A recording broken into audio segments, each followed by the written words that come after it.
ઘણા દિવસથી એક વાત મારા મનમાં છે. તો ઘણા દિવસ પહેલા જ કહી દેવાય ને. અત્યાર સુધી મનમાં શું લેવા રાખે? તને શું લાગ્યું કે અત્યાર સુધી તું રાખીશ તો તને વ્યાજ મળશે એમ?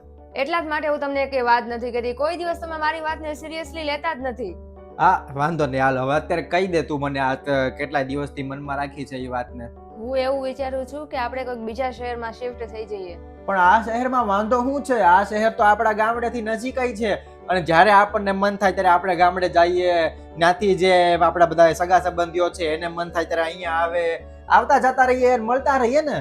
હા બસ એટલા જ માટે અહીંયા નથી રહેવું. જ્યારે જોઈએ ત્યારે ગામડાના લોકો અહીંયા આવીને 2-3 દિવસ રોકાઈ જાય છે ને મારે એની ધ્યાન રાખવાનું. હા પણ તું જ્યારે ગામડે જા છો ત્યારે મહેમાન ગતિ નથી કરતા, તને હાચવતા નથી, તો આ વસ્તુ પછી બીજે ક્યાંય નહીં મળે. પણ મારે આ બેકારની વસ્તુ નથી જોતી. એક વર્ષમાં ખાલી 2 વાર જાઉં છું ગામડે અને એમાં હું આખી જિંદગી કઈ એનું ઋણ ન ચૂકવતી રહું. તું મને સીધી રીતે કહી દે વાત શું છે? આટલો બધો હું ને ગુસ્સો કરેલો. પણ મને આ શહેરમાં નથી રહેવું. કંઈક મોટા શહેરમાં જઈએ. અત્યાર સુધી તો નાના શહેરમાં જિંદગી કાઢી, હવે તો એન્જોય કરીએ. અરે પણ હવે મમ્મીની ઉંમર મોટી થઈ ગઈ છે. હવે આપણે અહીંથી બીજા શહેરમાં જઈએ તો એડજસ્ટ કરવું અઘરું પડી જશે. કેમ કે તને યાદ હોય તો હું હજી કહી દઉં કે આપણે જ્યારે ગામડેથી અહીંયા લાવ્યા હતા મમ્મીને, તો 1 વર્ષ સુધી બીમાર રહ્યા હતા. માંડ હજી આ વાતાવરણમાં સેટ થયા છે. ગામડાના બધા પાડોશી, ગામડાના બધા જે ઓળખતા હોય એ બધાને મૂકીને અહીંયા આવ્યા. પછી અહીંયા કોઈને ઓળખતા નહોતા. માંડ એક તો હવે બધા અહીંયા ઓળખતા થયા છે, પાડોશી યારે બેહતા થયા છે. હવે તું એમ કે અહીંથી આપણે બીજે જઈએ તો કેવી રીતે સેટ થશે ત્યાં? અરે પણ હું એ ક્યાં કહું છું કે મમ્મીને આપણે ત્યાં લઈ જાય. ઈ ભલે ને અહીંયા રહેતા, ખાલી આપણે 2 જ જઈએ એમ. અને ક્યારેક ક્યારેક આપણે આવતા રહીશું અને પૈસા મોકલતા રહીશું. અરે મમ્મી એકલા છે, એમ મૂકીને ન જવાય ને.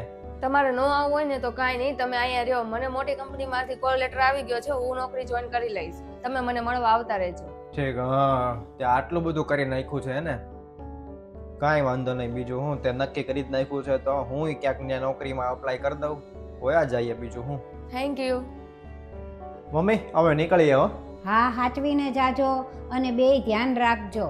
અને તને કહી દઉં છું કે વહુને ધ્યાન રાખજે, એના ઘરના કામમાં બધે મદદ કરાવજે. અને તને કહી દઉં છું લાટ સાહેબની જેમ પડ્યો ન રહેતો પાછો.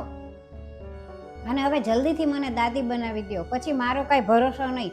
ઉપર વહી જાવ ભગવાન પાસે તો મને કાંઈ અફસોસ ન રહે. અરે મમ્મી હું છોકરા છોકરા કરો છો? મને સાને ને મારે ત્યાં અલગ મોટા શહેરમાં હરવું ફરવું છે, બધું જોવું છે, એટલે એવું મારે બંધાઈ નથી જવું. અને અમે બે નક્કી કર્યું છે કે અમારા છોકરા જોતા જ નથી. 1 મિનિટ, એવું ક્યારે મેં તમને કીધું કે આપણે છોકરા નહીં કરીએ? અરે એવું થોડું હોય, છોકરા હોય તો સારું જ તે ને. જ્યારે આપણી ઉંમર થાય ત્યારે છોકરા આપણને હાચવે, બીજું કોણ હાચવે? અરે પણ મમ્મી એવો હું કામ છોકરા કરવા જ તે? એક તો જો આપણે છોકરાને હરખા રીતના હાચવીએ, ભણાવીએ, મોટા કરીએ, નોકરીએ લગાડીએ, એ સેટ થાય ત્યાં સુધી આપણે બધું એની પાછળ મહેનત કરીએ, અને સેટ થાય લગ્ન કરાવી દઈએ એટલે એ મોટા શહેરમાં શિફ્ટ થઈ જાય અને મમ્મી પપ્પા તો એકલા પડ્યા રહે. એટલે મારે એવું કાંઈ નથી કરવું કે આટલો બધો હું ખર્ચો કરું, મોટો કરું, લગ્ન કરાવી દઉં અને ઈ જ મને મૂકીને વયો જાય. અને બાળકોનું તો શું હોય, જેવું ઈ જોવે એવું ઈ શીખે.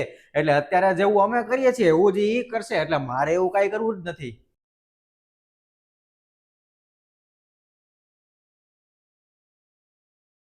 શું થયું મનીષા? મારી વાત સાંભળીને હું રોવાનું આવી ગયું? અરે ચિંતા ન કર, આપણે મોટા શહેરમાં જાશું ને એટલે 2 મહિનામાં તો બધું તું ભૂલી જઈશ. સોરી, મને માફ કરી દો.